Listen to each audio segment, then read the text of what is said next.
Voilà, je te mets l'écran. Ok. Bon, je te trouve pas pour mettre. Voilà. Donc, bonsoir tout le monde, merci Rivka. Merci à tous de participer à cette deuxième conférence. Alors, pour les petites informations, on en aura encore deux. Donc, lundi prochain, et si tu veux, le lundi d'après à nouveau, à 20h15 aussi. Pour nous introduire rapidement et nous présenter très brièvement, parce que vous nous connaissez pour certains en tout cas, mon épouse Odélia et moi-même, on organise des colonies de vacances, des activités pour la jeunesse. On est accompagné avec une équipe, notamment, je vois ici Rebecca, Elsa, des personnes qui sont impliqués dans la jeunesse. Et on a trouvé que le sujet de l'éducation était un sujet, bien sûr, très complexe. Nous-mêmes, on est parents de trois magnifiques enfants qui, des fois, nous rendent un peu fous. Du coup, on a eu, dans ce cadre-là, on a fait appel à un super-héros qui s'appelle Rivka, qui nous a beaucoup aidé pour, voilà, accompagner nos enfants dans l'éducation. On a trouvé que le sujet des ados, c'est un peu plus notre public, hein. On gère des jeunes, on va dire, entre 8 et 16 ans. Ça peut être un sujet hyper intéressant, surtout vu ce qu'on voit en colo, la difficulté avec lesquelles des fois on récupère les enfants, malheureusement. On se dit que des fois, ça serait intéressant que les parents se disent qu'effectivement, être parent, on le devient en ayant un enfant, mais peut-être aussi c'est un sujet sur lequel il faut se former, apprendre des méthodes, des techniques, des fonctionnements. Et ça nous a semblé hyper intéressant de pouvoir proposer un peu à la communauté, alors aux gens qui nous connaissent et à d'autres, hein, c'est toujours un plaisir de découvrir une nouvelle personne, bah voilà une formation. Et donc Rivka est là dans ce cadre-là. Bezrat Hachem, si ça appelait vraiment, bah, on essaiera de faire d'autres formations au cours de l'année avec Rivka ou peut-être avec d'autres intervenants aussi sur ce monde-là.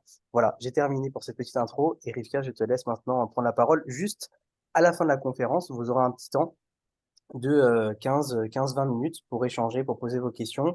Peut-être, Rivka, d'ailleurs, j'ai eu ce sujet-là qu'on m'a évoqué. Alors, je ne vais pas te demander de raccourcir déjà que tu fais des résumés parce que tu peux pas rentrer dans la profondeur seulement en 1 heure. Mais si tu peux même accorder un peu plus de temps, peut-être en enlevant 5 minutes dans ta présentation, mais laisser un peu plus de temps aux questions-réponses, il y a certains parents qui m'ont demandé est-ce que on puisse avoir un peu plus de temps sur les questions-réponses. Voilà, si c'est possible, tant mieux. Si ça ne l'est pas, c'est pas grave, on fera ça à la prochaine séance. Merci beaucoup. Je coupe mon micro et Rivka, c'est parti. Ok, alors ouais, c'est big challenge pour moi vu que j'ai prévu plein de choses à dire, mais je vais quand même essayer d'aller un petit peu plus vite et de vous laisser plus de temps pour les questions. Alors, comme vous en avez pris l'habitude, je vais, pour rendre les choses plus claires, mais aussi plus ludiques, partager mon écran avec vous. Alors, c'est vrai que ça a démarré là, pour vous souhaiter la bienvenue déjà. Et puis, hop, comme ça je ne cache pas le joli texte. Et voilà pour nous. Donc, on va démarrer avec notre thème ado, colère, crise, humeur. C'est grave, docteur? Je ne sais pas, chez vous, ils piquent des crises, les enfants? Ça y est, ils sont grands, c'est des ados. C'est fini, non? Je ne sais pas, ça se passe comment chez vous? Ah, les vôtres aussi, ils ne supportent pas la frustration? Ils ont quel âge? 6 ans, 8 ans, 10 ans? Ils se fâchent pour des broutilles? Ils s'énervent pour des trucs illogiques? Ah, des fois, ça rassure de savoir que chez les autres, c'est aussi un peu compliqué, que c'est pas seulement chez nous. Ben, c'est ça, en fait, l'histoire, c'est que effectivement, ils grandissent et puis il y a un moment où les crises, elles se calment un petit peu. Et lorsqu'arrive la préadolescence, d'un coup, on ne sait pas ce qui se passe. Ça redevient très compliqué. Il y a des humeurs, il y a des colères, up and down, ça monte, ça descend. On se dit, mais qu'est-ce qui se passe? Souvent, la question qu'on se pose, c'est pas qu'est-ce qui se passe. C'est mais qu'est-ce qu'il a? Mais qu'est-ce qui lui passe par la tête? Mais il est devenu fou? C'est un petit peu ça les questions qu'on se pose. Et c'est la raison pour laquelle je vais introduire un petit peu en se mettant dans la peau d'un ado. Prendre conscience que nos ados et nos préados, puisque ici nous parlons de préadolescence et nos enfants sont très précoces. Donc la préadolescence commence très tôt chez nous. Ils vivent aussi des changements. Ils vivent beaucoup de choses et c'est important un petit peu de se mettre dans leur tête. Et nous, on a parfois oublié. Hein. D'ailleurs, dans l'atelier ado, on démarre toujours par ça. Comment vous étiez, vous, parents, en tant qu'adolescents, hein, parce que pour les parents qui ont suivi un peu, Je donne des ateliers sur chacun de ces thèmes, petite enfance, enfance, adolescence.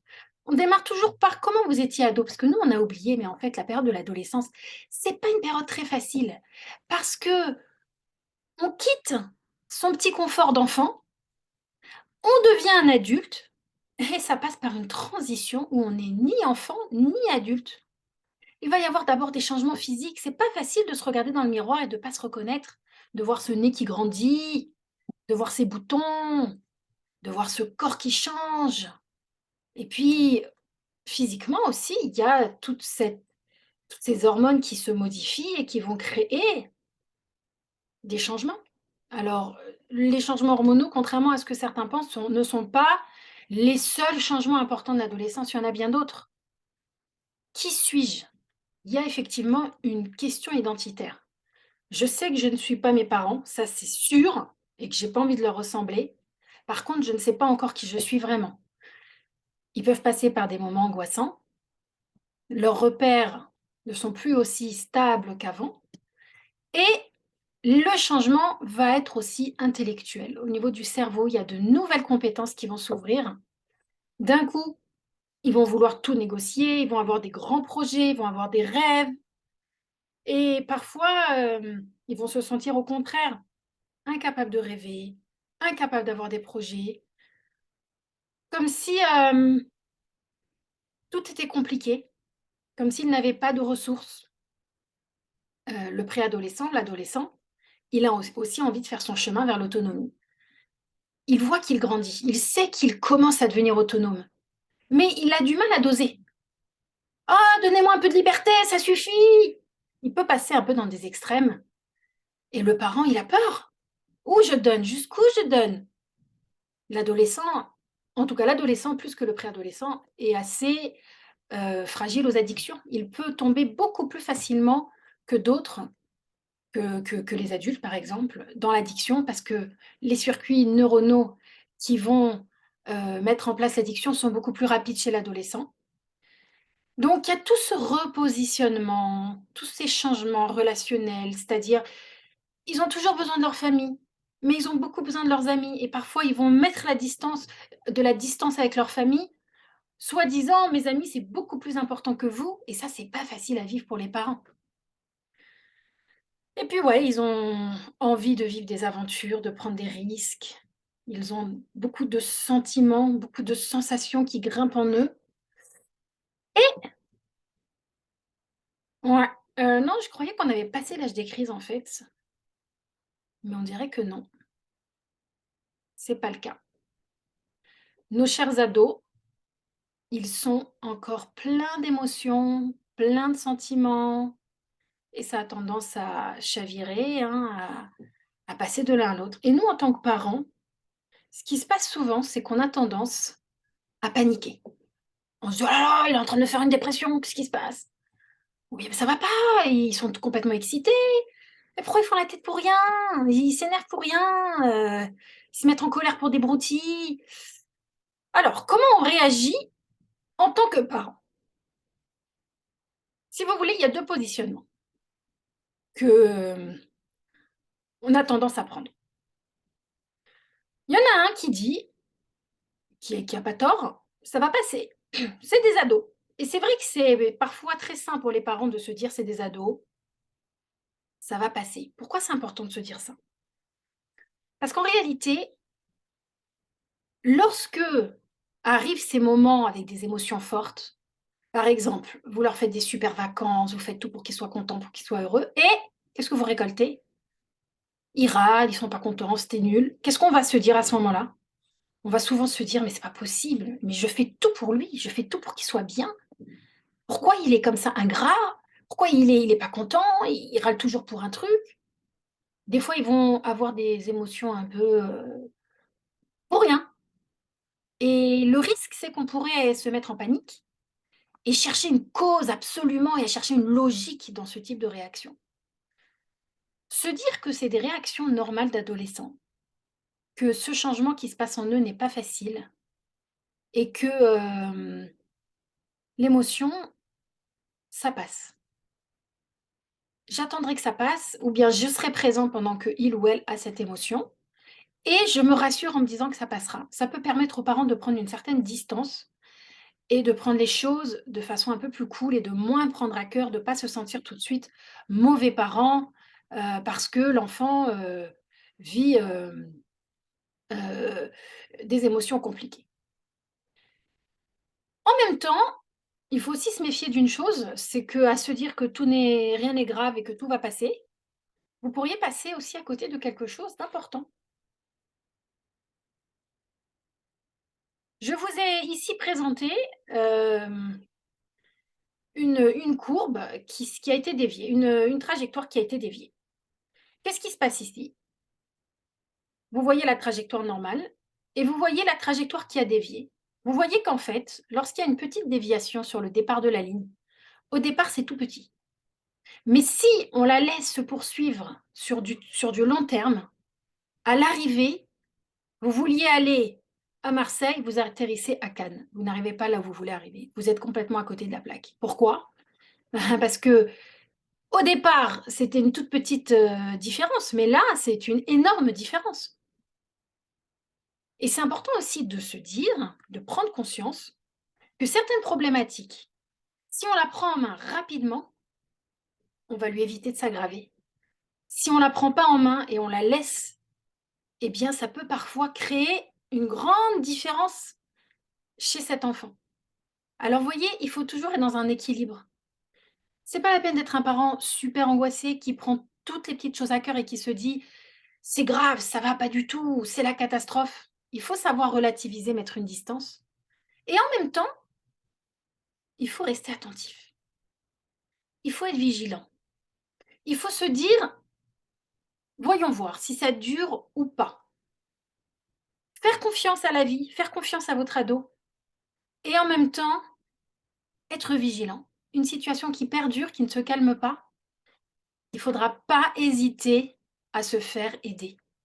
Il y a énormément aujourd'hui de personnes qui peuvent vous conseiller, qui peuvent faire une petite thérapie émotionnelle pour un enfant qui vit des émotions difficiles. C'est simple aujourd'hui. Baruch Hashem, c'est vraiment à notre portée.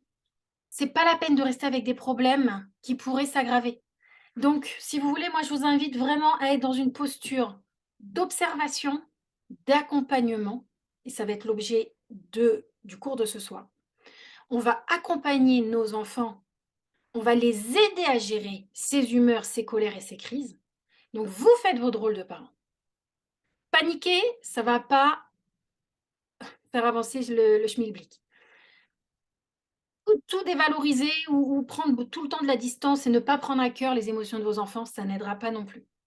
Il va falloir être dans une posture, si vous voulez, de vigilance et de confiance. Et la meilleure chose à faire si vous sentez que ça ne s'arrange pas, que ça dure dans le temps, bah, c'est de se dire: «Ben, on va traiter ça, on va s'en occuper». Hein? Il peut y avoir des situations, je donne quelques exemples. Imaginons un enfant qui vit du harcèlement, un enfant, qui a un problème d'estime de soi. En soi, c'est pas dramatique, mais si on laisse, si on n'intervient pas, si on ne fait rien, ça peut s'aggraver. Ça peut donner des vrais problèmes d'estime de soi en grandissant qui ne seraient pas réglés. Donc, l'idée, c'est quoi? C'est d'être vigilant, d'accompagner, d'être avec nos enfants, de savoir réagir face à ces émotions, c'est ce qu'on va voir ce soir. Et éventuellement, si on sent que c'est un peu bloqué, faire appel à des professionnels. Voilà pour cette introduction. On va maintenant rentrer dans le vif du sujet et vous allez être mis à contribution. On va voir, on va prendre des situations d'adolescents. Et là, ça serait intéressant si vous pouviez, désolée, j'avais prévu, je l'avais noté et j'ai oublié de vous dire de prendre un stylo pour cette soirée. C'est pas grave, vous avez toujours le temps d'aller en chercher un. Alors, vous pouvez répondre soit sur le chat, je vais voir si j'arrive à le lire en même temps que je suis sur la présentation. Soit vous écrivez sur un papier, vous n'êtes pas obligé de me donner vos réponses. D'accord? C'est pour vous, parce que ça va être intéressant après que vous comparez vos réponses avec ce que je vais vous proposer. Donc voici des situations. Comme on est, avec, des directeurs de colo, qui d'ailleurs, ont l'air tellement dévoués et je félicite, Marvin et Odélia, parce que je sais, vous me l'avez dit, que vous formez vos animateurs pour qu'ils soient justement de bons animateurs. Et je sais qu'il y a quelques animateurs qui sont parmi nous. Donc, j'ai créé les mêmes questions à peu près, mais une fois pour les animateurs et une fois pour les parents. Donc, choisissez soit dans cette page, soit dans la page suivante. Je vous donne des situations. Prenez quelques secondes et dites-moi, si vous êtes animateur, qu'est-ce que vous répondez à un enfant qui dit ça? Alors, l'enfant, il est là sur le quai de la gare, on part en colo. Il était tout content d'y aller. Et au moment de la séparation, il est triste, il pleure dans vos bras. Il vous dit, j'ai plus envie d'aller à la colo, maman. Allez, notez ce que vous dites, ce que vous faites. Je vous laisse quelques secondes. Vous pouvez me le mettre dans le chat, mais ce n'est pas obligé. Hein. Vraiment, l'idée, ce n'est pas de vous entendre et de vous corriger, mais c'est plutôt que vous fassiez une comparaison entre ce que vous allez noter et ce qu'on va développer après. Situation 2. Eh ben, le sandwich du train, oh, il n'est pas bon, votre sandwich, beurre, j'en veux pas. Qu'est-ce que vous dites? Allez, essayez de me mettre la phrase, hein, parce que là, j'ai vu, on accueille les émotions, mais ça veut dire quoi, on accueille les émotions? On dit quoi? Alors, peut-être qu'il y a des personnes ici qui ont déjà soit bien lu, lu ou bien se sont formées. Hein. Alors, ils se disputent lors d'un jeu. Il y en a un qui crie « T'es un tricheur !» Qu'est-ce que vous dites? Qu'est-ce que vous faites? Next. Ben, il ne veut pas participer au jeu. Viens, on va faire du badminton. Viens, non, je ne veux pas jouer. Non, c'est nul. Pas jouer. Allez-y, je vous laisse quelques secondes. Ne vous inquiétez pas, la slide suivante, c'est les mêmes questions à peu près, à quelques petites différences près. Alors là, vous avez l'enfant qui refuse de monter en téléphérique. Non, il ne veut pas monter. Et enfin, il refuse de chanter devant tout le monde. Mais de base, il était OK de chanter à la chorale de la colo. Qu'est-ce qui t'a pris par la tête, là? OK, next, c'est à peu près les mêmes situations. Que dites-vous? Et là, cette fois-ci, c'est les parents. Je crois qu'on a quand même une majorité de parents. Donc, les parents, c'est à vous. Toujours pareil, tristesse et pleurs sur le quai de la gare. Tout à l'heure, c'est les animateurs qui parlaient à l'enfant et maintenant, c'est vous. Qu'est-ce que vous dites?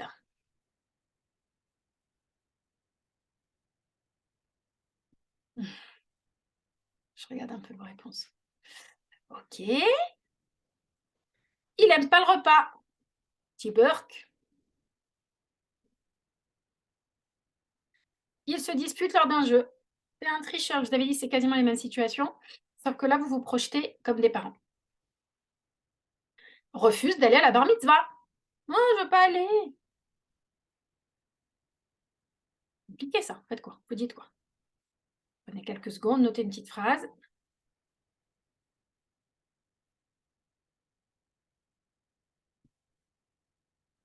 OK.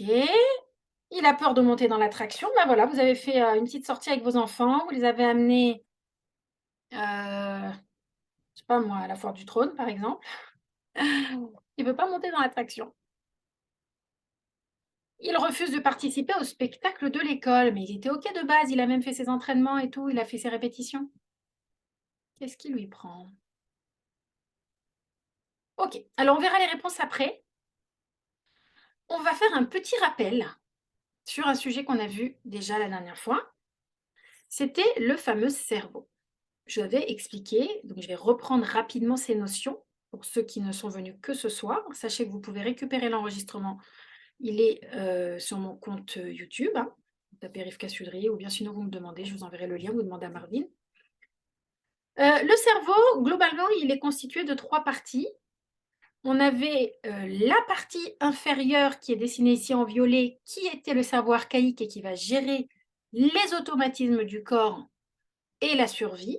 Et j'avais expliqué que lorsqu'on parle de survie, on parle bien sûr de maintenir le corps en vie à travers toutes les sécrétions, toutes les hormones et tout le système de digestion, de respiration, etc., sans rentrer dans les détails.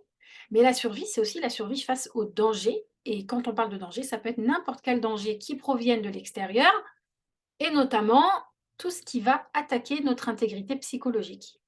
Tout ce qui peut nous dévaloriser, nous faire nous sentir nuls, nous faire avoir des sentiments de dévalorisation. Donc, à chaque fois qu'on se sent attaqué verbalement ou par le non-verbal aussi, on a ce cerveau qui se met en activité et qui nous envoie des mécanismes de survie qui sont des réactions qui vont être l'attaque, la fuite en général et parfois un genre de paralysie, on est bloqué. OK? Donc ça, c'est le rôle du cerveau archaïque de nous protéger, de protéger la survie. Il est tout le temps en activité, beaucoup plus que le cerveau supérieur qui est là quand on le sollicite. Le cerveau qui est dessiné ici en orange, c'est le cerveau limbique, c'est celui qui permet de ressentir toutes les émotions. La joie, la tristesse, la fierté, la honte, la colère. Et il y en a d'autres que je n'ai pas citées. Bien sûr, quand je parle d'émotions, je ne parle pas de sentiments. Savoir faire la différence entre les deux. Quand on parle d'émotions, c'est ce qui se déclenche face à une situation. C'est-à-dire que votre cerveau va voir, on a les 5 sens qui nous permettent d'observer le monde, d'être en lien avec le monde. Soudain, il y a un changement dans ce monde. Il y a un événement qui se passe. Vous réceptionnez l'événement à travers le cerveau limbique et vous l'analysez. S'il y a un danger, le message va tout de suite au cerveau archaïque pour lui dire « méfie-toi, fais attention, prends tout de suite une décision » et ça va aller même plus vite que la phrase que je viens de dire. Avant même de dire la phrase, vous êtes déjà debout, prêt à attaquer ou à fuir. Et enfin, nous avons un cerveau que Dieu nous a donné qui nous permet d'analyser les situations et de prendre la meilleure décision devant une situation. Par exemple, vous voyez 2 chemins devant vous et vous allez réfléchir. Lequel je prends pour arriver plus vite? Est-ce que ça serait plus intelligent que je prenne le périph' ou que je passe par Paris?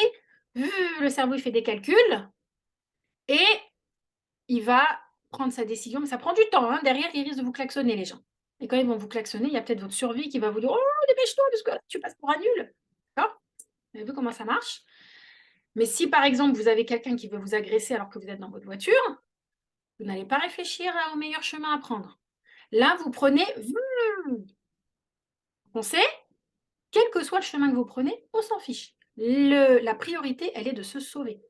Donc, il faut bien comprendre que si on a un cerveau qui nous permet d'analyser, d'avoir de la moralité, de porter notre attention, de gérer nos émotions, d'avoir de l'empathie, ce cerveau, il est disponible quand il n'y a pas de survie. Mais il suffit d'entendre un pétard, d'entendre klaxonner, que quelqu'un nous dévalorise pour que le cerveau supérieur ne soit plus opérationnel. Je ne vais pas reprendre ce que j'ai dit la semaine dernière, enfin la dernière conférence, mais il est évident que dès qu'il y a le moindre danger ou la moindre menace, ce n'est pas le moment de faire aucune leçon de morale. Ça ne rentrera pas puisque le cerveau supérieur n'est pas disponible. Bien, alors, du coup, il y a un grand débat actuellement auquel vous n'avez sûrement pas échappé. C'est quoi ces histoires de parentalité positive? Alors, ces parents-là qui ont tellement peur de traumatiser leurs enfants, pour ne pas les traumatiser, sont devenus complètement laxistes et ne savent plus éduquer leurs enfants. Et du coup, ça fait des enfants rois. Alors, comme si il y avait 2 courants. Hein. Il y a les parents qui ont peur de traumatiser leurs enfants, donc eux, ils sont dans la bienveillance. Il y a les parents qui ont peur d'avoir des enfants rois, et eux, ils sont dans l'autoritarisme.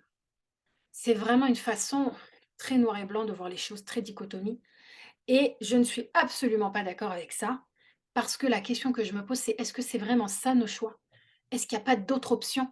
Et la question que je pose souvent, d'ailleurs, c'est un des thèmes de mes conférences, j'ai un bon développement dessus, donc je ne vais pas le faire tout de suite, mais est-ce qu'on doit vraiment choisir entre bienveillance et autorité? Est-ce qu'on doit vraiment se positionner dans ce débat? La bonne nouvelle que je vais vous donner ici, c'est que non, on n'a pas besoin de choisir. Pourquoi on n'a pas besoin de choisir? Parce qu'il ne s'agit pas d'être gentil ou d'être méchant. Il ne s'agit pas de respecter l'enfant ou de le maltraiter. Ce n'est pas ça nos choix. Nos choix sont totalement autres. On va utiliser la bienveillance et l'autorité en même temps. On va équilibrer notre posture, on va les choisir ensemble et on va marcher avec nos 2 pieds. Voilà. Vous ne marchez pas avec un pied, vous ne dites pas « bon, je marche avec le pied droit ou le pied gauche aujourd'hui ». Non, non, je marche avec mes 2 pieds. Eh bien, vous savez, on a la main qu'on appelle le chesed, la main qu'on appelle la gvoura. Eh bien, on va trouver l'équilibre entre les 2 et on va les utiliser les 2.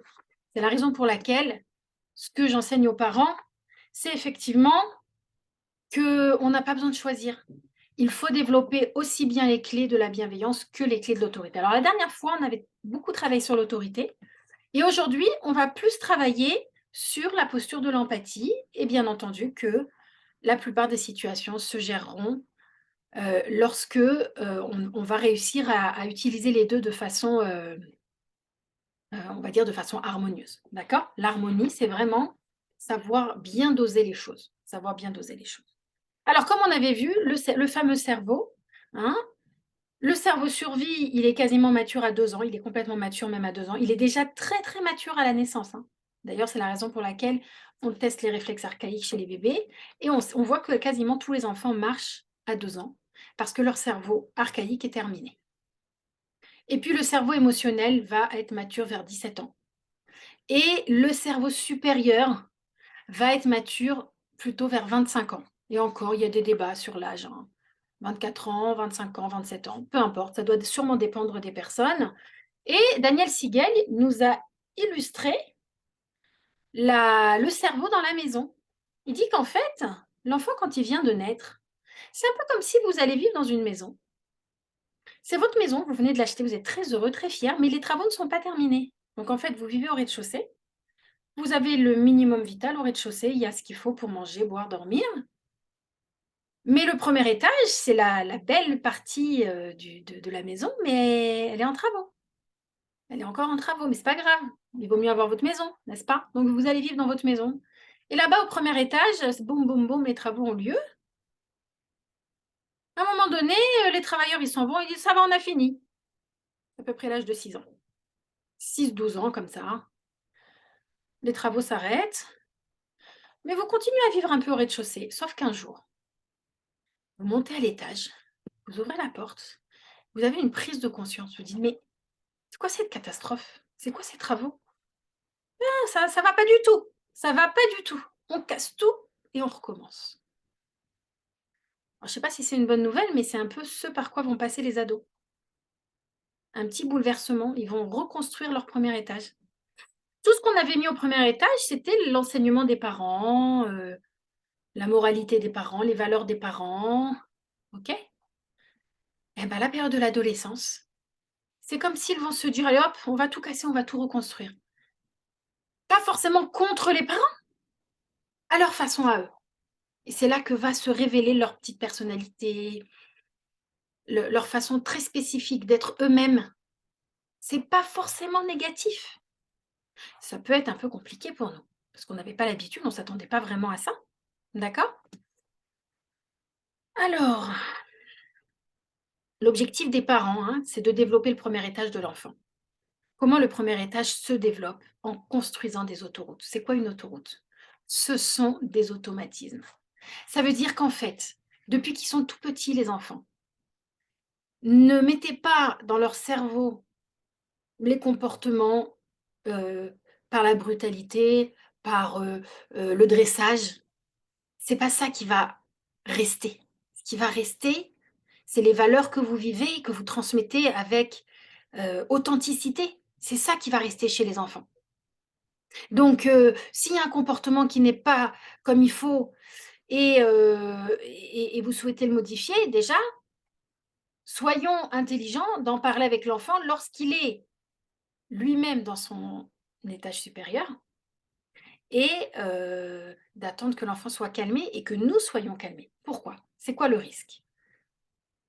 C'est quoi le clash en fait avec l'enfant? Observez là les maisons que je vous présente. On va commencer par celle du haut. Vous voyez les 2 enfants là, le petit garçon et la petite fille et la grande fille qui sont au rez-de-chaussée. Quand l'enfant il est au rez-de-chaussée, il est dans ses émotions. Le rez-de-chaussée, c'est les émotions et la survie. D'accord? C'est ce qu'on a vu tout à l'heure. Les émotions et la survie sont liées. C'est le rez-de-chaussée du cerveau. L'enfant, il est au rez-de-chaussée. Il est dans sa survie. Ça veut dire qu'il est en crise.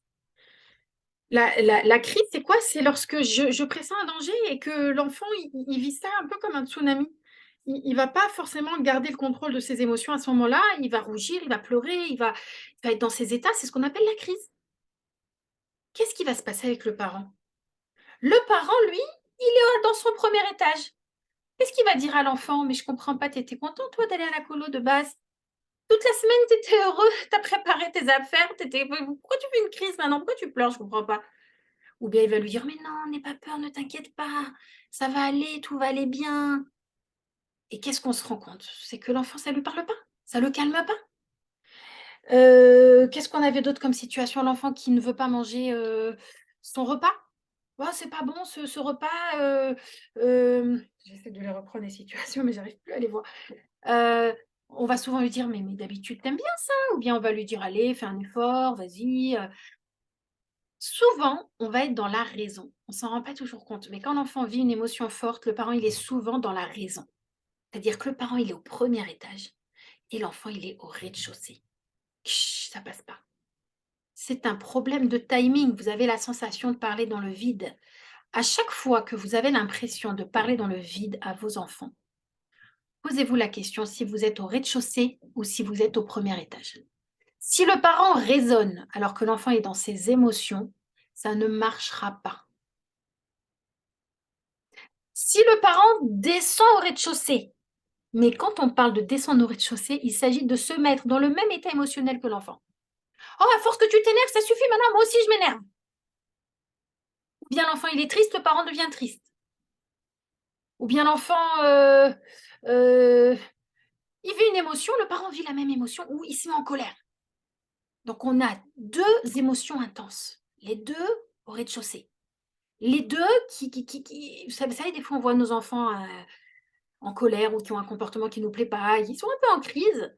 On essaye un peu de les calmer et puis quand on n'arrive pas à les calmer, ça monte chez nous.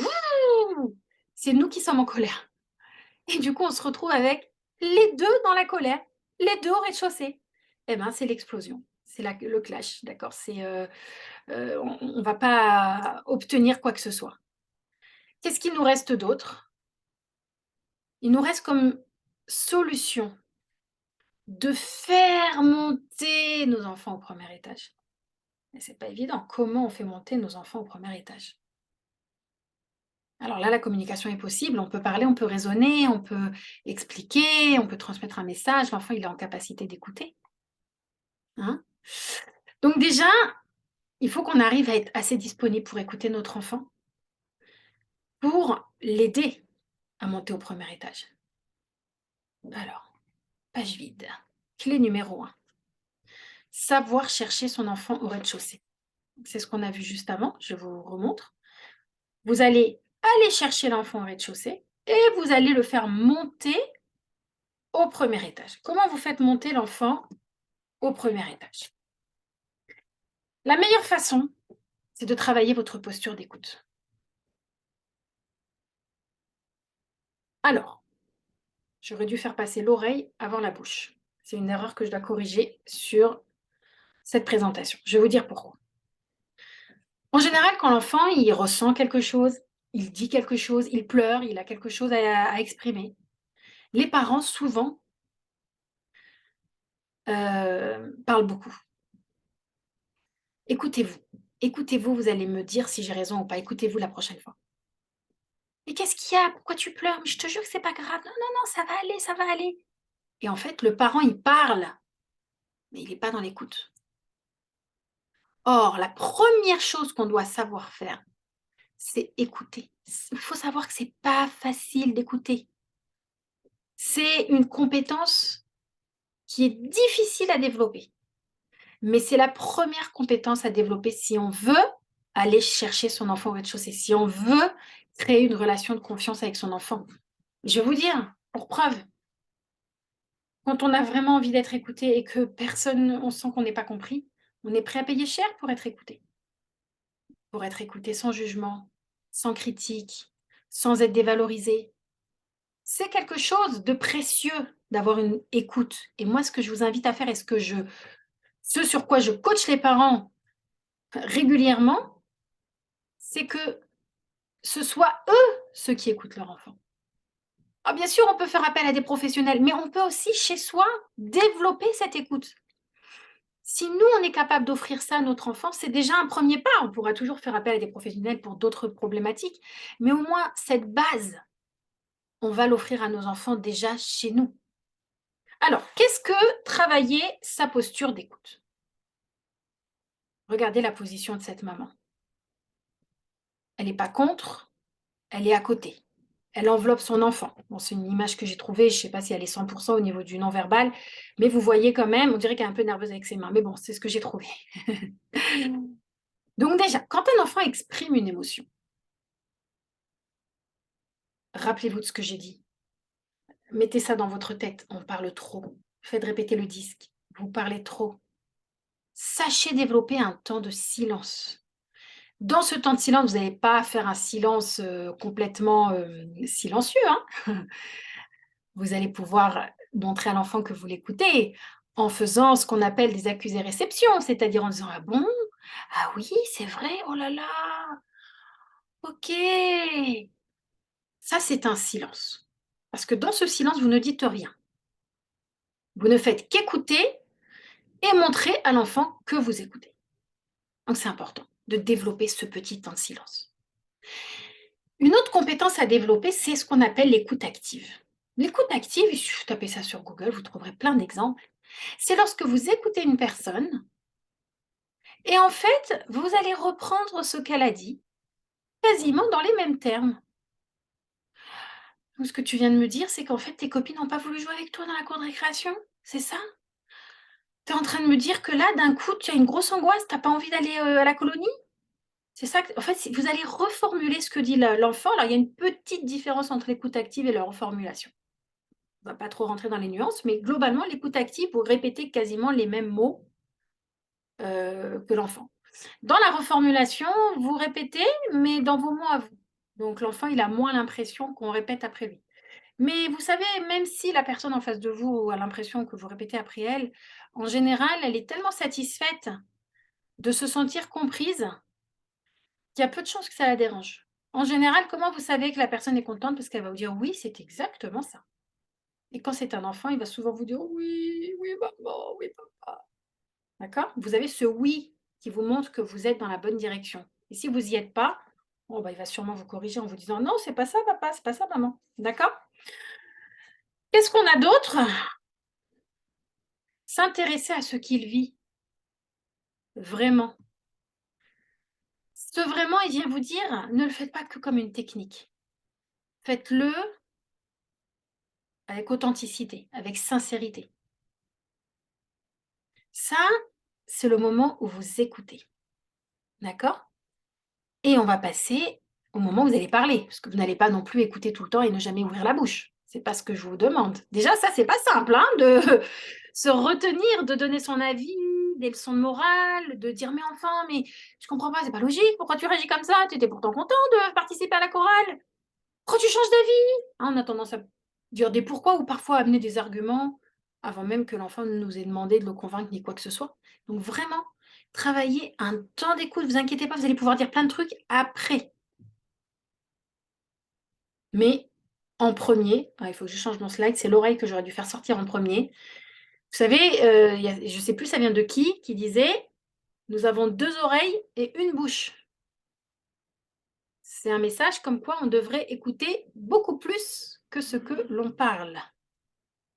Alors, lorsque l'enfant a pris un peu de temps pour parler, posez des questions. Posez des questions sauf une question. Il y a une question que vous ne posez pas.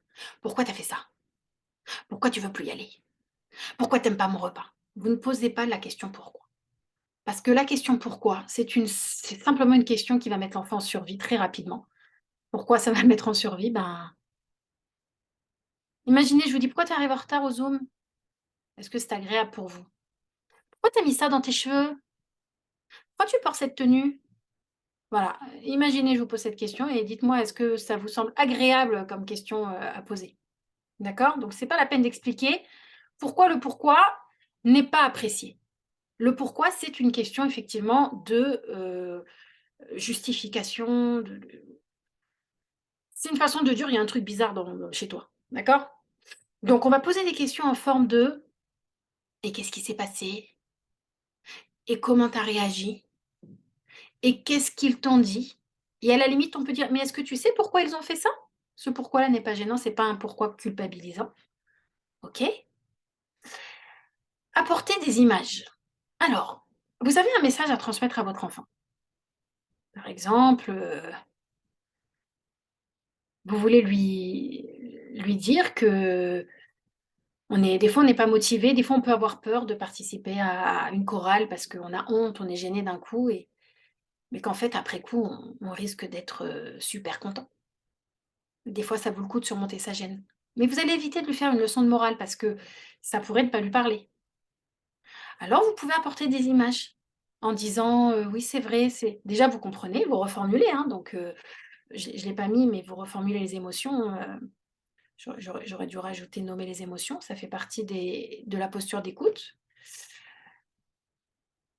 Alors, apporter des images, c'est amener à l'enfant la notion, mais dans une formule, pas forcément comme une morale. C'est vrai, tu sais, dans la vie, ça arrive des fois d'un coup, on est moins motivé ou ça peut nous faire peur, tu vois? Ouais. Puis en fait, après, on fait le truc et on est content. On apporte des images, ça veut dire on peut aussi raconter des petites histoires, des petites anecdotes. Mais on peut aussi rappeler le cadre et les règles. Par exemple, écoute, dans notre maison, avant de dire qu'on n'aime pas, on goûte. Une fois que tu as goûté, dis-moi si tu aimes ou pas. Mais je voudrais que tu goûtes d'abord. Évidemment, pas toutes ces étapes ne doivent être faites dans les détails pour chaque situation, mais ce sont des postures. C'est comme un trousseau de clés. Quand vous voulez ouvrir une porte, vous avez 10 clés, mais vous allez en choisir une. Si elle ne marche pas, vous en choisissez une autre. Ici, la posture, c'est une posture de connexion avec l'enfant dans laquelle on écoute, on pose des questions, on essaie de comprendre et le message qu'on veut faire passer, on va l'amener sous forme d'image ou on va l'amener sous forme de cadre. Et là, j'arrive sur le fameux cadre dont on a parlé. Donc, si vous voulez, en gros, on a ces deux grandes clés, mais qui rentrent l'une dans l'autre, hein. Savoir choisir et poser son cadre. Ceux qui ont besoin de plus de détails sur ça, vous pouvez revoir la conférence, la toute première que j'ai donnée il y a 3 semaines, où j'avais montré qu'un cadre devait être équilibré. D'abord, il fallait bien se rendre compte dans quel cadre vous êtes. On peut être dans le cadre permissif, laxiste, autoritariste. Le cadre autorité bienveillante, c'est celui qui sécurise, c'est celui qui pose des interdits, mais c'est celui qui offre aussi de la liberté. Et nos règles doivent avoir 6 T, donc elles doivent être claires, cohérentes, constantes, connues d'avance, avec des conséquences. Et, pardon, je remets le cadre. Et c'est important de se poser la question, est-ce que mon cadre il est bien posé? Est-ce que mes règles sont assez claires? Et est-ce que j'ai annoncé aux enfants les conséquences en cas de non-respect de ce cadre? Et ce cadre, il peut être rappelé dans toute situation. L'enfant qui vient et qui dit, je vais reprendre une des... Ah, c'est un tricheur! Là, il va falloir aller le chercher au rez-de-chaussée. Chercher l'enfant au rez-de-chaussée, ce sont toutes les clés que l'on a vues là, à gauche. Le silence, l'écoute active. Ah bon, chérie, qu'est-ce qui se passe? Ouais, il triche! Ah oui, là, vraiment, c'est compliqué le jeu. J'ai l'impression que tu es vraiment pas content, hein. Vous nommez les émotions. Faut que je le rajoute, ce truc. Je sais pas pourquoi je l'ai pas mis. Et alors, qu'est-ce que tu vas faire maintenant? Est-ce que tu souhaites continuer le jeu? Est-ce que tu souhaites ou bien tout simplement le cadre? Quand on joue, il faut se mettre d'accord à l'avance sur les règles. Et au moment où on a l'impression que ça fonctionne pas, il faut vérifier si les règles ont été respectées. Moi, des fois, les enfants, au milieu du jeu, ils disent ouais, non, mais en fait, c'est pas cette règle. Je leur dis écoutez, vous avez le droit de changer les règles, il n'y a pas de problème. Mais avant le jeu, une fois que vous avez commencé avec une règle, vous continuez avec cette règle jusqu'à la fin. C'est pas grave si c'est pas la bonne règle. Vous avez le droit de les changer, mais un changement de règle, ça se fait avant le jeu, ça ne se fait pas quand on a l'impression de perdre. Et donc, vous pouvez, ça c'est un cadre, ça c'est une règle qu'on pose. D'accord? Donc, vous pouvez évidemment poser le cadre avec votre enfant. L'idéal, c'est de le poser avant, mais sinon, vous pouvez toujours intervenir et le rappeler, hein. Alors, je vais vous donner quelques exemples sur cette page-là. Donc, si vous voulez la clé numéro 3, c'est de savoir créer ce qu'on appelle de la connexion et de la redirection. J'utilise les termes qui ont été utilisés par Daniel Siegel dans son fameux livre Le cerveau de votre enfant et son autre livre La discipline sans drame. Que nous dit Daniel Siegel? Il nous dit qu'en fait, dans toute situation où vous intervenez avec les enfants, vous vous connectez à l'enfant dans un premier temps. Qu'est-ce qu'on appelle se connecter à l'enfant? Alors voilà, je vous ai ramené une petite colline que j'ai trouvée sur les images Google. En gros, si vous voulez, c'est un petit peu comme si vous êtes sur une colline et votre enfant, il est sur l'autre colline.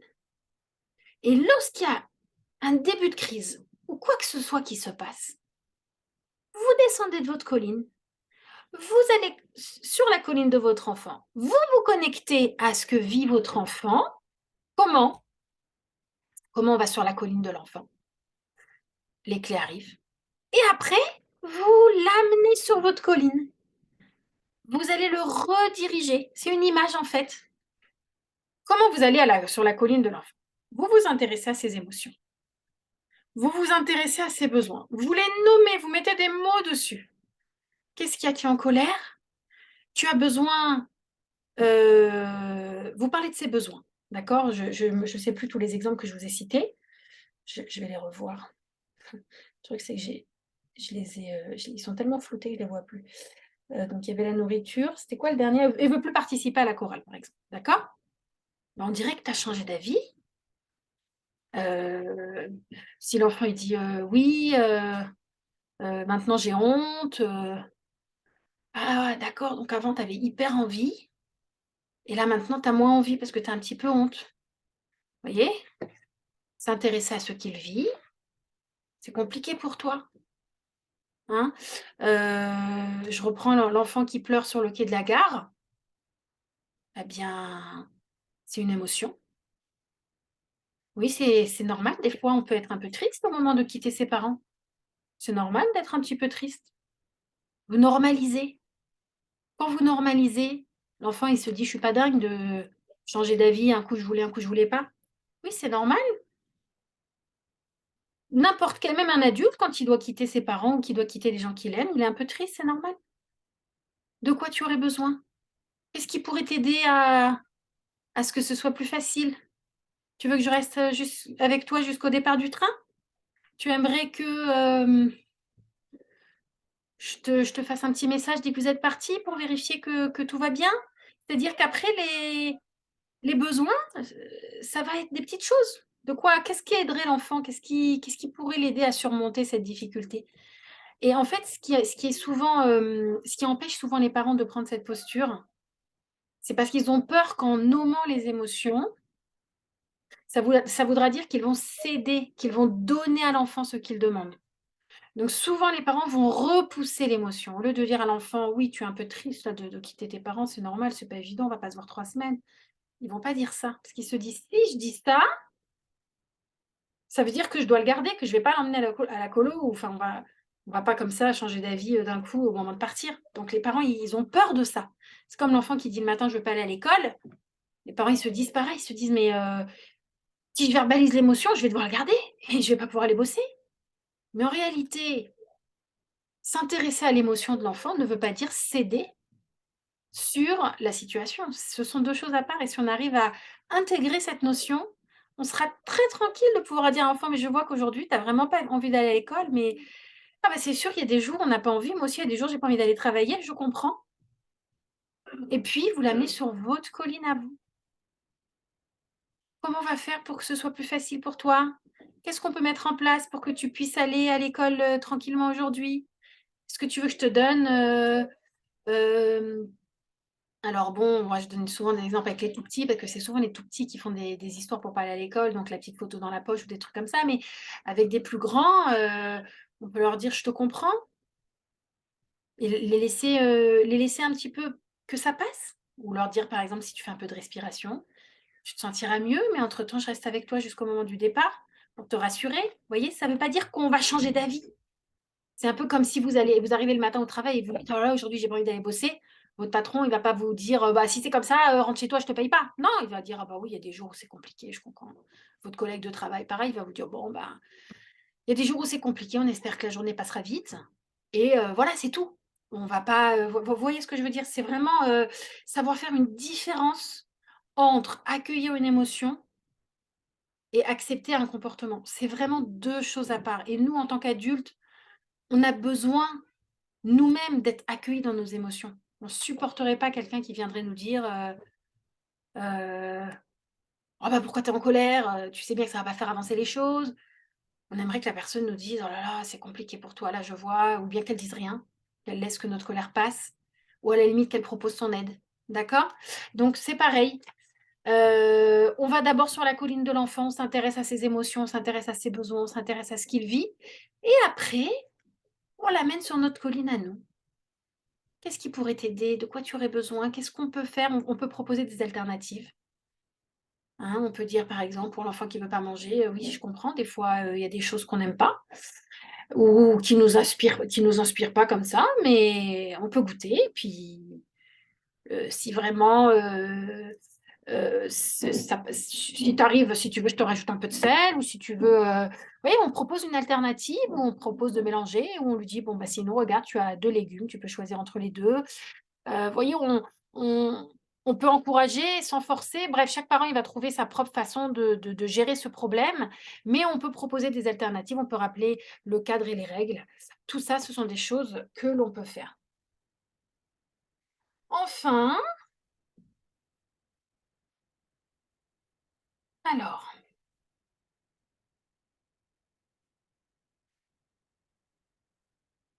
le mot de la fin, comme ça, je vais vous laisser un petit peu de temps pour les questions. Alors, chers parents, accompagner un enfant vers l'âge adulte, l'aider à traverser l'adolescence demande de la patience, de la tolérance et beaucoup d'amour. Et pour que la bienveillance reste le moteur de la relation que nous tissons jour après jour avec nos ados, nous n'avons d'autre choix que d'être déjà bienveillants avec nous-mêmes. Ne pas chercher l'inaccessible ni la perfection. Savoir déléguer, se faire aider, prendre soin de soi, accepter nos maladresses, oser apprendre, essayer de nouvelles clés de communication nous aidera dans notre quotidien. Alors parfois, leurs mots, leurs attitudes nous disent souvent le contraire, mais nos ados ont encore beaucoup besoin de nous à leur côté. Comme un enfant qui apprend à marcher, nous devons être là pour écouter, encourager, guider, soutenir, consoler, autoriser à recommencer encore et encore. Et nos messages doivent, autant que possible, traduire notre bienveillance et notre amour inconditionnel à l'égard de ceux qui restent nos enfants et seront bientôt adultes. Donc voilà pour le mot de la fin. Alors, pour toute personne qui souhaite approfondir toutes ces notions-là, je vous présente mes programmes. Donc, ceux qui veulent travailler en atelier, j'ai déjà tous les programmes de l'année prochaine qui sont prêts. Donc, en septembre, on va démarrer avec les rivalités, jalousies et conflits. Le programme est prêt, l'inscription peut se faire dès maintenant. En janvier, ce sera petite enfance, les mots qui font grandir pour les 0-6 ans, évidemment pour les parents des 0-6 ans.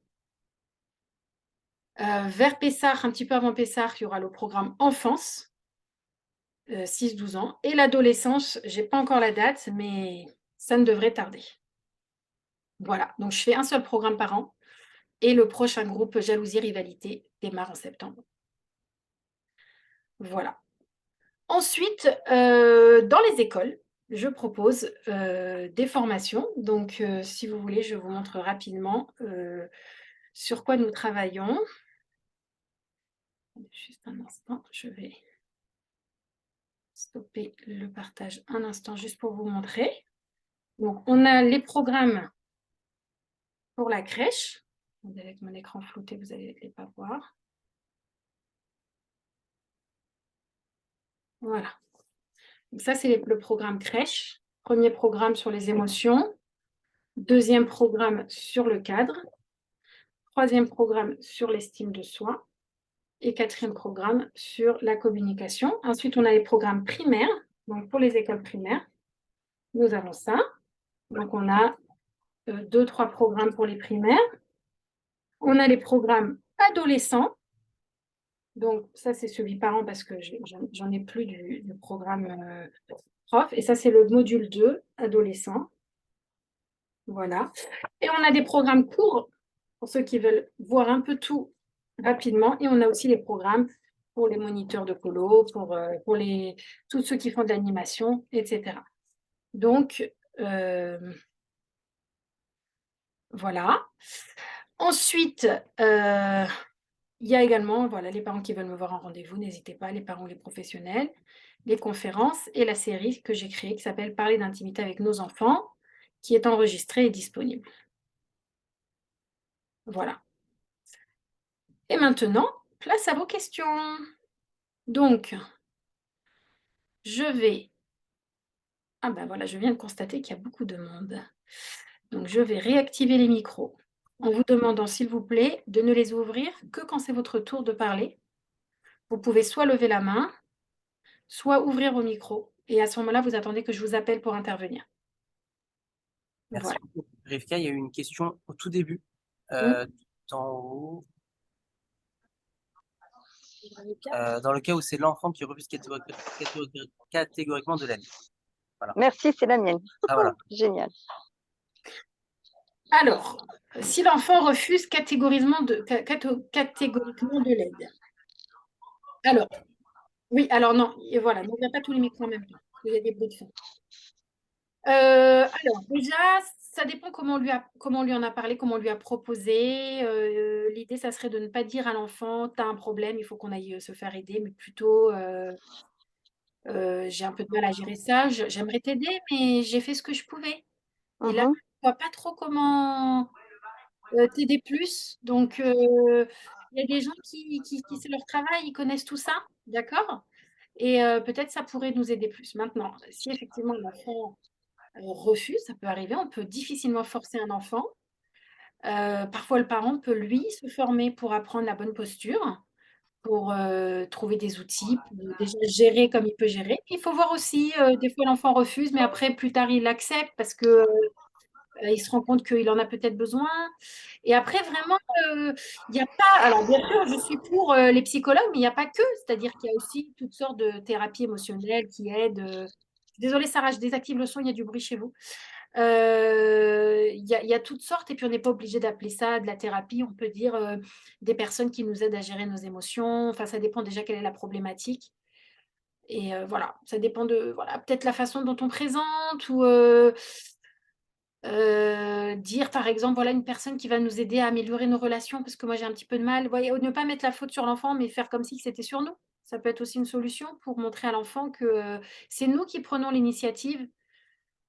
À voir, mais c'est vrai qu'il peut y avoir des enfants effectivement qui refusent. C'est à ce moment-là, il n'y a pas mieux que le parent lui-même qui travaille sa posture et qui essaie d'amener autant que possible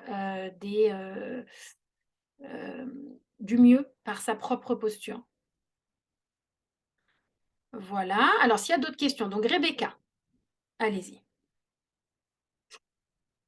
Bonsoir, merci. Moi, je fais partie du Mahane Echad. Enfin, je fais partie des Echad et on va faire le Mahane. Et j'ai vu que dans votre module adolescent, ce qui était écrit après, c'était choisir ses batailles. Et donc, ma question, c'est dans un contexte de Mahane où on a plein d'enfants différents, sur un contexte avec un timing court, quelle bataille on choisit en Ouais. priorité?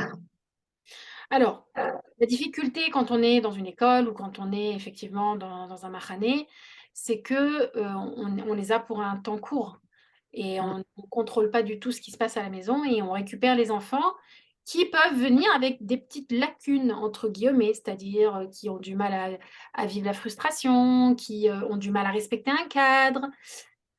Du coup, là aussi, choisir ses batailles, c'est savoir que on ne pourra pas tout régler, on ne pourra pas modifier les enfants, hein, ils ont leur fonctionnement, mais par contre, on peut les amener à s'adapter à notre cadre. On peut, nous, en tant que adultes, animateurs, euh, être dans la connexion-redirection. Connexion-redirection, c'est-à-dire que quand une émotion passe, dès qu'une émotion passe, on peut se connecter à cette émotion en disant ouais, on dirait que tu es fâché là, oh, mais tu n'as pas l'air très content. Ah, bah, cette activité, elle ne te plaît pas, on dirait. Ah, d'accord, ok, tu aurais voulu faire quoi? Ah, très bien, bah, tu sais Et quoi, ça, j'y penserai. Comment? c'est sur le plan individuel et j'entends, mais sur le plan plus global, quand on est face à un groupe, qui sont différents, là, c'est beaucoup plus compliqué de réussir à s'adapter, de trouver les bons mots et d'être juste, quoi. Mhm. Donc, c'est complexe. Ouais. Quand vous parlez de juste, c'est par rapport au règlement des conflits, par exemple? Non, non, pas forcément, mais je pense que enfin, on se rend compte assez rapidement dans la manière d'échanger avec les enfants, euh, pas comment ils ont été éduqués, mais un peu le modèle, disons. Et alors, individuellement, on sait s'adapter, Mhm. ou on essaye en tout cas, mais quand on est face au groupe, où on a toutes ces différences et ces divergences, là, c'est beaucoup plus compliqué. Et donc, on a souvent un peu de mal à pouvoir gérer et d'être juste, dans le sens où on ne va pas réussir à pouvoir s'adapter à chacun, vu qu'ils sont tous différents. Tout à fait. Alors, à un moment donné, est-ce qu'on va devoir s'adapter à chacun ou est-ce qu'au contraire, c'est plutôt important quand on est en groupe de reconnaître l'individualité de chacun, mais en même temps de dire, voilà, ici, pour le bon fonctionnement du groupe, ça va fonctionner comme ceci, comme cela. Ce qui est aussi intéressant, c'est de montrer aux enfants que c'est dans leur intérêt. Parce que lorsque le cadre est bien respecté, ça va plus vite, on profite plus des activités, on peut sortir plus vite. Mm. Lorsque le cadre n'est pas respecté, on perd du temps, on pourra moins s'amuser. Et donc, montrer que je reconnais, chacun est différent, c'est sûr que ils n'ont même pas forcément le même rapport à l'autorité, mais quand vous posez votre cadre au début et lorsque vous êtes amené à le rappeler, de bien dire, je sais que ça ne se passe pas forcément comme ça chez vous. Ici, pour le bon fonctionnement, il faudra que ça se passe comme ci, que ça se passe comme ça. Posez bien nos conséquences, c'est-à-dire les conséquences du respect de ce cadre, c'est qu'on va pouvoir passer d'une activité à l'autre, manger à temps, sortir à temps. Si le cadre n'est pas respecté, effectivement, on va perdre du temps, c'est dommage. Moi, je vais devoir vous reprendre et puis on va moins profiter des moments. Vous êtes là pour vous amuser finalement. Ok, Je ne sais pas si j'ai répondu 100% à la question, mais bon, c'est-à-dire effectivement, il y a la gestion de groupe dans laquelle on dit aux enfants que voilà comment ça fonctionne ici. ok. Donc, en Mais fait, c'est pas comme ça que dans, vous faites chez vous. oui, donc dans les moments de groupe, on parle plutôt de cadre, on essaie de se focaliser sur le cadre. Et comme en colo, on a aussi la chance de pouvoir avoir des moments individuels avec eux. Alors à ce moment-là, on s'adapte un petit peu plus, quoi. Euh, alors oui, et je dirais aussi que même quand on pose un cadre, l'empathie, c'est quelque chose qui, si on arrive à l'adopter, vraiment, j'ai envie de dire, c'est notre mode par défaut. Je dis souvent aux parents, vous adoptez le mode empathie par défaut. Ça veut dire que même si vous êtes en groupe, vous pouvez dès que vous verbalisez une émotion, elle perd en intensité. Donc, par exemple, si les enfants ne sont pas d'accord en groupe, non, moi je veux faire ci, non, moi je veux faire ça, non, c'est nul, non, on veut faire ça. Vous pouvez simplement dire, ah, les enfants, j'ai compris, oh là là, on a un groupe et chacun veut faire autre chose. Oh là là, c'est compliqué. Moi, j'ai bien envie d'entendre tout le monde. Ceux qui veulent faire telle activité, levez la main. Ceux qui veulent faire, ah d'accord, très bien, ok, j'ai bien enregistré tout ça. Allez, maintenant, je vais choisir ce qu'on va faire. Donc, du coup, vous entendez les émotions, ça Ouais, permet de les canaliser un petit peu. Et ensuite, vous posez votre cadre et votre décision et n'oubliez pas de proposer une alternative. Par contre, tous ceux qui voulaient faire autre chose, je vous ai bien entendu, j'ai bien entré ça dans ma tête et je vais y réfléchir pour vous proposer quelque chose. Donc là, on est aussi dans un cadre qui inclut l'accueil de l'émotion. C'est pour ça que je dis on ne doit pas choisir entre les deux, on doit faire les deux en même temps. C'est ok, des subtilités ça demande parfois un peu d'entraînement, mais c'est effectivement très efficace quand on gère des groupes. merci. Voilà. S'il y avait d'autres questions, allez-y. N'hésitez pas, vous mettez votre micro ou vous levez la main et je vous appelle.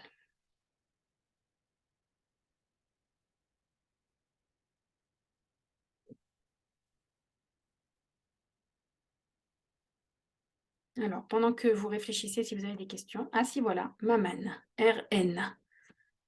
Allez-y. J'ai vu un Moi, je petit... voudrais juste prendre votre conseil sur un cas qui s'est présenté à moi cette semaine parce qu'en fait, j'enseigne dans une école et j'ai une élève qui s'est mise à pleurer en plein milieu de la classe. Et en fait, après coup, j'ai essayé de lui parler, etc. Impossible de la faire parler. J'ai contacté ses parents qui m'ont dit que ça faisait un moment en fait qu'elle avait des réactions comme ça où elle se mettait dans des crises de larmes, mais impossible de la faire parler. Mhm. Elle dit à chaque fois qu'il y a un problème précis, ça veut dire ça, elle nous l'a avoué. Elle a dit il y a un problème et moi, j'arrive à savoir ce que c'est. mais impossible de la faire parler. Est-ce qu'il y aurait un moyen, je sais pas, est-ce que je pourrais avoir un conseil, comment l'aider en fait cette fille, parce que ça me fait beaucoup de peine des fois, pour aucune raison elle va se mettre à pleurer alors que on sait pas quel est le problème quoi. Alors, dans un cas comme celui-là, je pense que notre rôle d'enseignant n'est pas forcément de faire parler l'enfant. L'enfant a le droit d'avoir son petit jardin secret.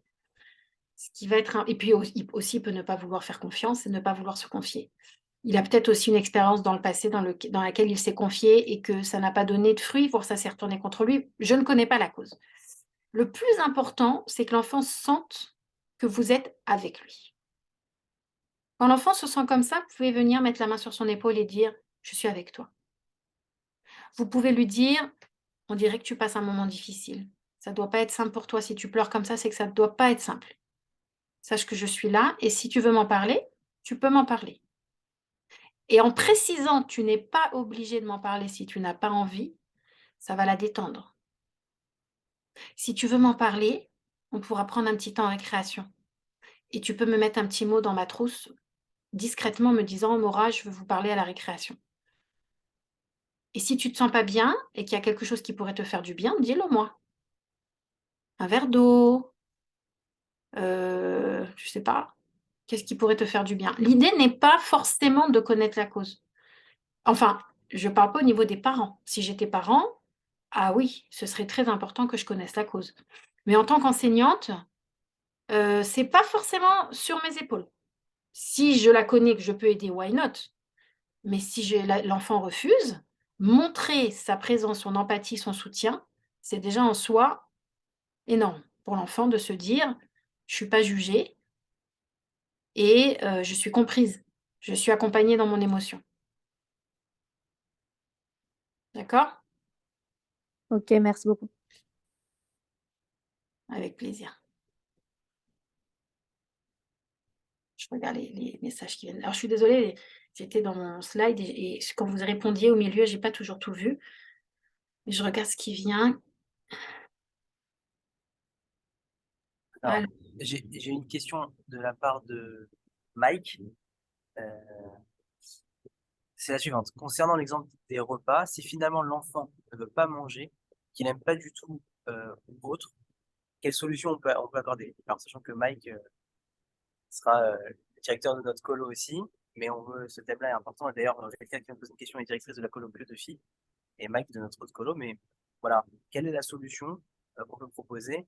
Alors, juste pour contextualiser, on est quand même dans un contexte où il y a beaucoup d'activités sportives, beaucoup de choses, et c'est vrai qu'on pense ok. même à l'aspect santé, quoi.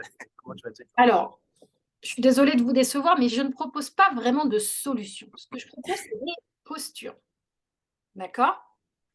Et après, ça sera à vous d'ajuster votre posture. La première question qu'il faut se poser, c'est quoi l'objectif? Ah, pardon, il me précise pas spécialement en colo, mais en général aussi au sein de son Pareil à la maison. Voilà. Ok. Pareil à la maison.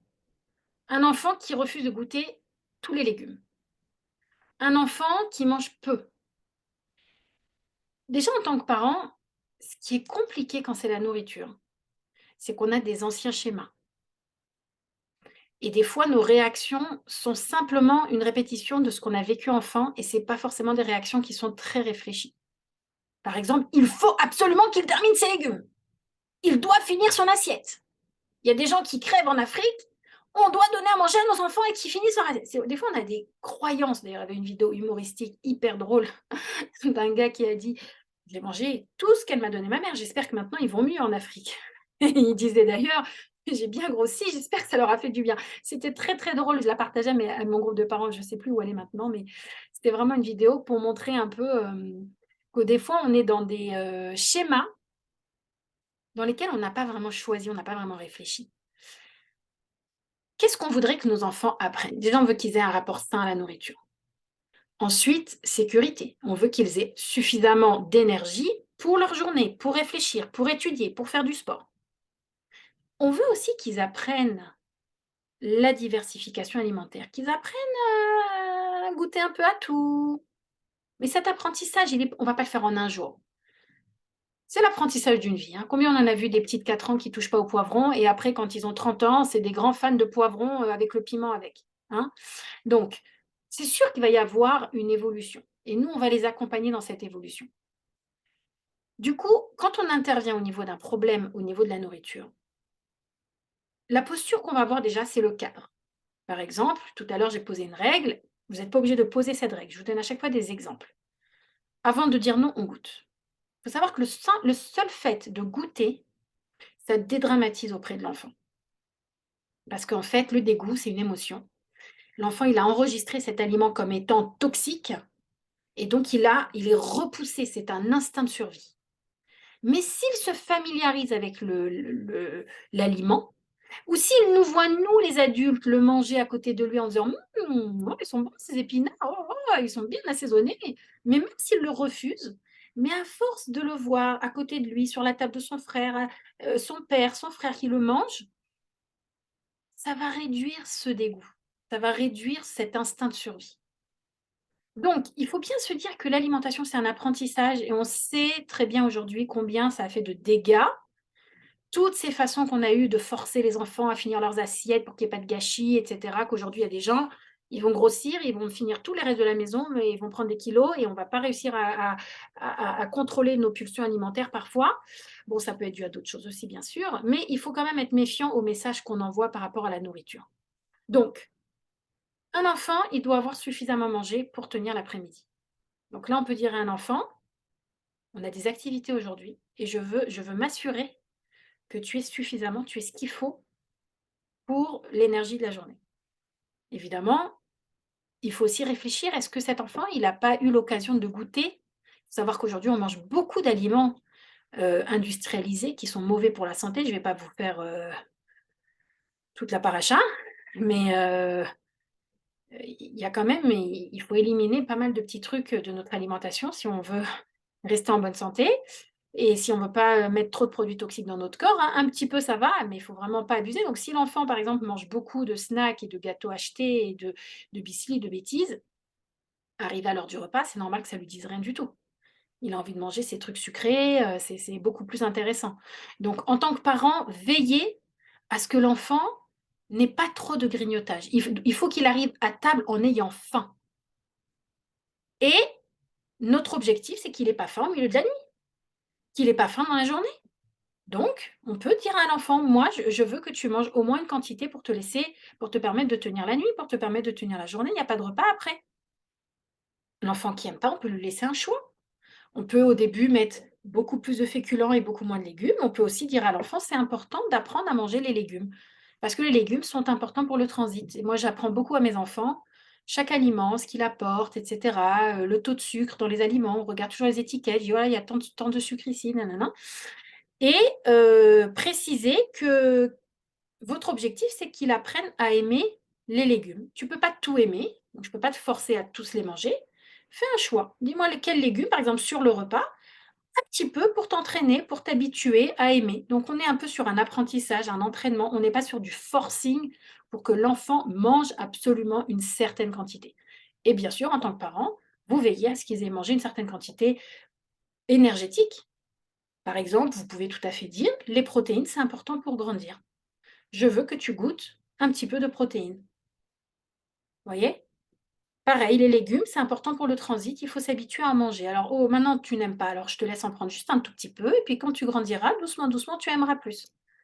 Donc, si vous voulez, on est entre le cadre, l'explication, la prise de conscience, toutes sortes de postures qui vont aider l'enfant doucement, doucement. Ne soyons pas trop pressés. C'est pas grave si un enfant, il a mangé pendant... Il y a des périodes où les enfants, ils vont aimer quasiment que les féculents, et après, doucement, doucement, ça va... Ils vont varier leur alimentation. Et puis, n'hésitez pas parfois à faire des soupes, hein, vous mélangez tout. Comme ça, si vous avez vraiment envie qu'ils mangent des légumes, faites-leur une belle soupe. Et au moins une fois par semaine, ils auront mangé une certaine quantité de légumes. Voilà, j'espère avoir répondu à la question. On peut encore développer, mais bon, je vais voir s'il y a d'autres questions.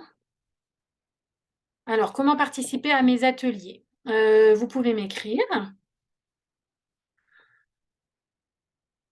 Voilà, je vous enverrai un lien sur lequel il y a tout. Voilà mon numéro de téléphone. Je vais vous envoyer mon lien.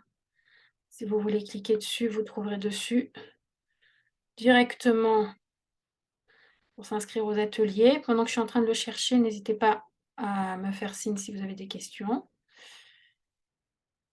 Donc là, je vais essayer de faire un copier-coller de ce lien. Je vais voir si j'y arrive. Copier le lien. Voilà. Donc en cliquant sur ce lien, vous allez directement sur une page qui vous propose les inscriptions aux ateliers. J'ai aussi créé un groupe WhatsApp qui vous permet de recevoir mes articles et d'être au courant dès qu'un atelier démarre. Je suis en train de chercher le lien. Il est où? Entre-temps, vous n'hésitez pas, j'ai aussi une page Instagram qui s'appelle Autorité bienveillante avec la petite fusée. Vous pouvez bien sûr aller dessus, j'informe à chaque fois qu'il y a des nouveaux programmes. Merci beaucoup, Sarah. S'il y a d'autres questions, n'hésitez pas. Je suis en train de chercher le lien vers le groupe. J'ai plein de groupes. On a Léa qui a une question. Alors, je prends la question de Léa. Vas-y, Léa. Allez-y, Léa. Bonsoir, pardon. Alors, c'est pas en fait une question, déjà, c'était pour te dire merci à toi, Rivka, et aussi aux organisateurs. Et j'avais une question, mais elle a été posée par Rebecca. J'avais la même question, s'il y a plusieurs enfants en même temps à gérer, et du coup, voilà, elle a été répondue. Mais je voulais surtout faire remarquer, j'ai suivi les 3 formations avec Rivka, la petite enfance, l'enfance et les rivalités. Et en fait, jusqu'à maintenant, jusqu'à il n'y a pas longtemps, je me disais, mais j'arrive pas, mais j'arrive pas, mais j'arrive pas. C'est pas parfait, il y a toujours des choses que j'arrive pas dans l'éducation, tout ça. Et le fait de réécouter en fait un cours par les mots de Rivka, et ben en fait, la façon dont elle nous apprend, bah, ça, c'est vraiment ancré dans nous.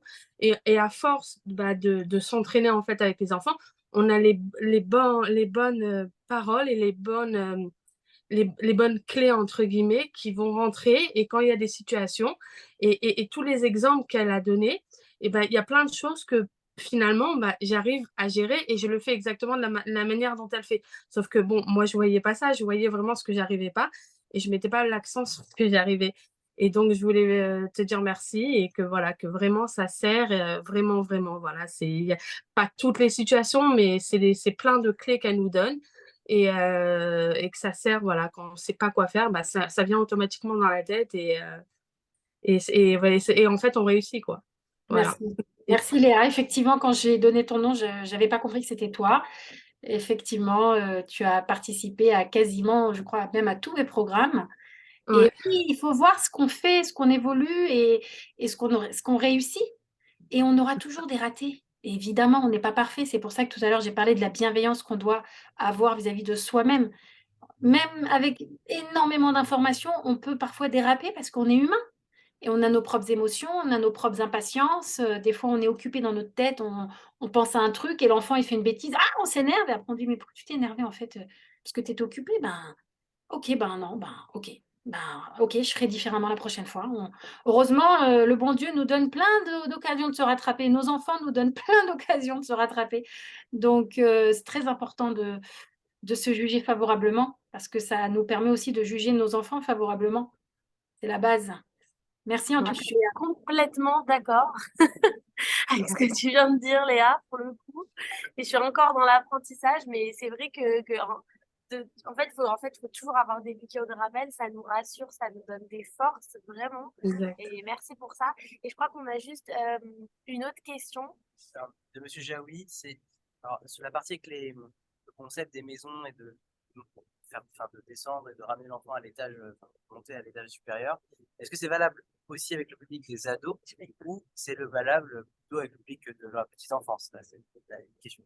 Alors, il faut savoir que c'est valable pour tous les êtres humains.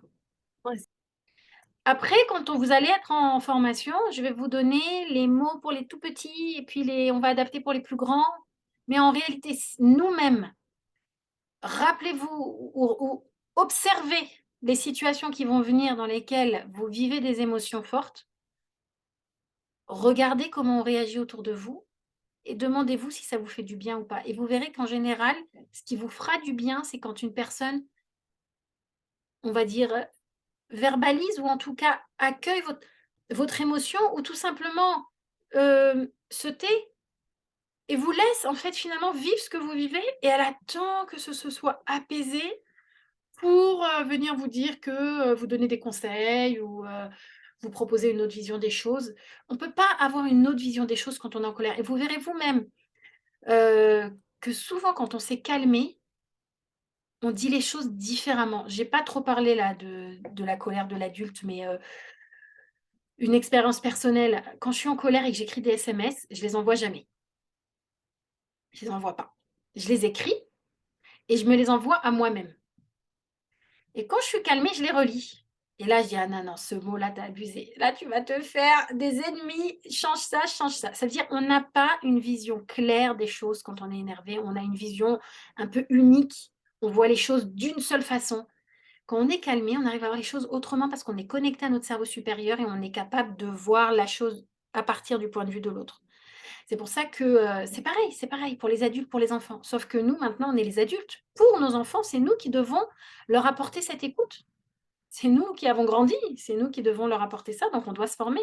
Et si on n'a pas eu cette écoute, c'est parfois un peu compliqué, mais c'est pas impossible. Alors, je lis le message de Sarah. Que ce soit la dernière question, Rivka, parce qu'on a Ouais. déjà dépassé le temps. Ouais, il est. Pour toi, ouais, j'ai surtout. Ah Je ouais, veux pas te manger trop on de était temps. censé faire 1 heure. Mais voilà. Alors, divorce quand même, un enfant vit très mal, donc le divorce ne se laisse pas aider. Le mieux, c'est d'apprendre à ajuster sa posture avec un professionnel. C'est nous qui allons aider nos enfants. Quand ils ne veulent pas se faire aider, on n'a pas le choix que de nous aider nos enfants. Donc après, il faut savoir nous verbaliser leurs émotions et sans être dans la justification. C'est des postures qui s'apprennent. D'accord? Voilà, ben écoutez, merci à tous, merci à toutes Merci beaucoup. d'avoir Merci, vu ou Rivka. revu ce soir. Et on se retrouve la semaine prochaine pour un sujet sur, c'est la rivalité la semaine prochaine, il me semble, hein, les disputes entre les enfants. Voilà. Très bien, merci. Ça va intéresser Ça plus d'un. parlera pas mal de monde. Merci Merci beaucoup, Rivka. beaucoup. Merci beaucoup. À À bientôt. lundi Merci prochain. beaucoup.